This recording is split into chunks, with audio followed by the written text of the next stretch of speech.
ఈ solid and liquid resource management concept గత మనందరికీ కూడా రోడ్ల మీద వెళ్తున్నప్పుడు చెత్త అనేది మన దైనందిక జీవితంలో ఒక భాగం అయిపోయింది. దాన్ని తీలే. ఈరోజు మీకు ప్రజెంట్ చేసిన ఈ సినారీ ఇది మొదటిసారి కాదు, ఇది ప్రతిసారి ప్రతి ప్రభుత్వం ఒక ప్రయత్నం చేసేది.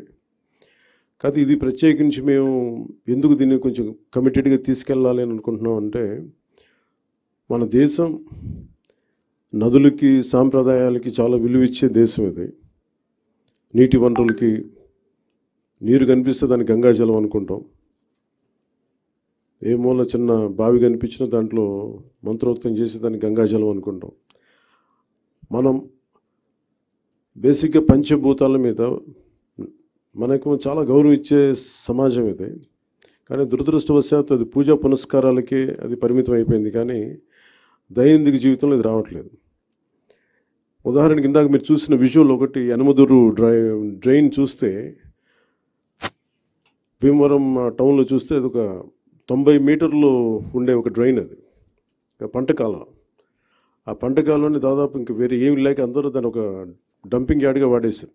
అది కిలోమీటర్ లెక్కన ఉంటుంది. అందరూ అక్కడ వేసేయటం, అది ఏం చేస్తారు, మళ్ళీ వర్షాలు వచ్చేటప్పటికి అది మొత్తం వర్షాలు వస్తే కొట్టుకెళ్ళిపోయి మళ్ళీ సముద్రంలో కలిసిపోతూ ఉంది. అలాగే మనకి ప్లాస్టిక్ చెత్త ఎక్కడన్నా పడేస్తే కొన్ని ఇంకా ఇబ్బందిగా ఉంటుందని విజువల్స్ చూపించాలి. లేటర్ మీరు శ్రీనివాసన్ గారి దగ్గర ఉంటాయి.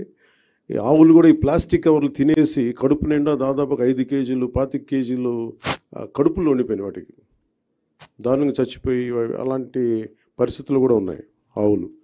ఒకవైపు ఏమైనా గోవుని పూజిస్తాం, గోరక్షణ అంటాం, కానీ కనీసం వాటికి ఎందుకంటే అవి తిండి అనుకోండి, ఎందుకంటే ఫుడ్ ఉంటుంది దాంట్లో, ఆ స్మెల్కి అది తిండి అనుకొని తినేస్తున్నాయి ప్లాస్టిక్ కవర్స్. ఇవన్నీ చూస్తుంటే చాలా బాధ అనిపించి ఎక్కడో చోట మొదలు పెడదాం ఒక చిన్న ప్రయత్నం అని. అలాగే ఓపెన్ డ్రైన్స్ మనకి శ్రీనివాసన్ గారు వెల్లూరు నుంచి ప్రారంభించిన ఆయన ప్రాజెక్టు చాలా యూనిక్గా చేశారు. గత 2 దశాబ్దాలుగా ఆయన శ్రమ ఇది. అక్కడ మీరు ఆ డిస్ప్లేలో చూస్తే రోప్స్ కట్టింది అంటే ప్రతిదీ అంటే మీరు ఒకసారి ఒక సాలిడ్ వేస్ట్ 12 గంటల లోపు కనుక చెత్తని కలెక్ట్ చేస్తే అది రిసోర్స్ అవుతుంది, అది సంపద అవుద్ది. కానీ మేము కొత్త ఉద్యోగాలు ప్రారంభించడానికి కానీ వీటన్నిటికీ కూడా మన పరిశ్రమలు వీటన్నిటికంటే కూడా సర్వీస్ ఓరియంటెడ్ ఎంత డబ్బు ఉంది, అది ఈ సాలిడ్ లిక్విడ్ రిసోర్స్ మేనేజ్మెంట్లో పడేసిన ప్రతి చెత్త పనికిరాంది అనుకున్న మన ఇంట్లో నుంచి పడేసింది అది ఇంకో చోట సంపాదన అవుతుంది. సో ఆ కాన్సెప్ట్లో ఆయన 12 గంటల లోపు కనుక చెత్తని కలెక్ట్ చేస్తే అది ఒక మనకి అసెట్ అయిపోద్ది, అది ఒక సంపద అయిపోద్ది. దాన్ని ఎలా చేయాలనేది ఆయన గత 2 దశాబ్దాలుగా ఆయన చాలా నలిగి ఈ కాన్సెప్ట్ పట్టుకొచ్చారు. ఇది గతంలో 2-3 సార్లు చేశారు, కానీ ఇక్కడ ప్రత్యేకించి ఆయన చూసిన తర్వాత ఇది నేను పిఆర్ తీసుకున్నప్పుడు శశిభూషణ్ గారు దీన్ని ఆయన పేరుని ప్రతిపాదించారు. సో ఆయనతో కూర్చొని మాట్లాడినప్పుడు ఇది నిజంగా చాలా బాగుంది. కానీ మనకున్న సమస్య ఏంటంటే కల్చరల్లీ చెత్త అనేది మన సంబంధం లేదు. మన వస్తువులు వాడతాం, పడేస్తాం తప్ప క్లీనింగ్ అనేది మటుకు అది మనకు సంబంధం లేదు, అది ఇంకొకళ్ళు వచ్చి చేస్తారనేది ఒక కల్చరల్ ఇష్యూ. ఇది ఈరోజు మేమందరం ప్రయత్నం ఏంటంటే ఒక ప్రయత్నం చేస్తున్నాం, ఎంతవరకు సఫలీకృతం అవుతాం ఇవన్నీ అనేది మేము ముందుగా దీన్ని పిఠాపురంలో ప్రారంభిద్దాం దీన్ని. ఎందుకంటే అది నా కంట్రోల్లో కంప్లీట్గా ఉంటుంది కాబట్టి ముందు ఆ ప్రయత్నం చేద్దాం. అక్కడ దాదాపు 54 పంచాయతీలు ఉన్నాయి, అక్కడ 2 మున్సిపాలిటీలు ఉన్నాయి, కొల్లప్రోలును పిఠాపురం. సో ఇక్కడ ప్రారంభిద్దాం ముందు. దాంతోపాటు ఇది 2 రకాలుగా ప్రతిపాదిస్తున్నాం. ఒకటి ఇలాంటి సెల్ఫ్ హెల్ప్ గ్రూప్స్ ద్వారా ఒక 6 మంది ఉండి, ఇప్పుడు మీరు ఇందాక ఆయన చెప్పిన విధానంగా వాళ్ళ ద్వారా కలెక్ట్ చేయడం, ఎవ్రీ డేకి రోజుకి 2 సార్లు ఈ చెత్తని కలెక్ట్ చేయడం, ఆ మన ఎక్కడైతే సెపరేట్ చేస్తారో ఆ యూనిట్స్కి పట్టుకెళ్ళడం.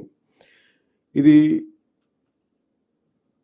ప్రజలు కూడా బాధ్యత తీసుకుంటేనే అవుతుంది. కేవలం మేము పడేయటమే మా బాధ్యత అంటే సెగ్రిగేషన్లోనే చాలా చాలా బాధ్యత తీసుకోవాలి. అది ఒక ప్రయత్నం చేస్తుంది. ఎందుకంటే ఈ కల్చర్ మనం ఇంజెక్ట్ చేయకపోతే భవిష్యత్తుకి ఇది మనందరికీ మనకి చాలా ఇబ్బందిగా పరిస్థితులు వస్తాయి.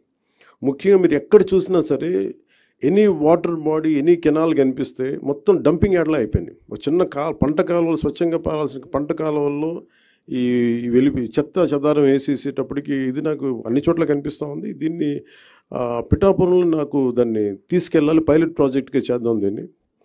అలాగే ఇండివిజువల్స్ కూడా దీన్ని చేయొచ్చు, ఇంక్లూడింగ్ ఒక అపార్ట్మెంట్ల సముదాయం కావచ్చు, ఇండివిజువల్ హౌస్ కావచ్చు, వాళ్ళకు కూడా దీన్ని గ్రూప్గానే కాకుండా ఒక 250 ఇళ్ళకే కాకుండా వ్యక్తులుగా కూడా ఒక కుటుంబం చేయాలనుకుంటే ఏం చేయొచ్చు, అలాంటి ప్రతిపాదనలు కూడా శ్రీనివాసన్ గారి దగ్గర ఉన్నారు. వీటికి ముందస్తుగా మేము చేయదలుచుకుంది ఏంటంటే ఒక మాస్టర్ ట్రైనర్స్ని తయారు చేద్దాం. ఒక 50 మంది నుంచి 70 మంది మాస్టర్ ట్రైనర్స్ని తయారు చేసి ఈ కాన్సెప్ట్ని ఎక్కువ మందికి అర్థమయ్యేలా చెప్పి దీన్ని ముందుకు తీసుకెళ్ళాలి. దాంట్లో భాగంగా మిమ్మల్ని అందరినీ ఇక్కడ పిలవడం జరిగింది.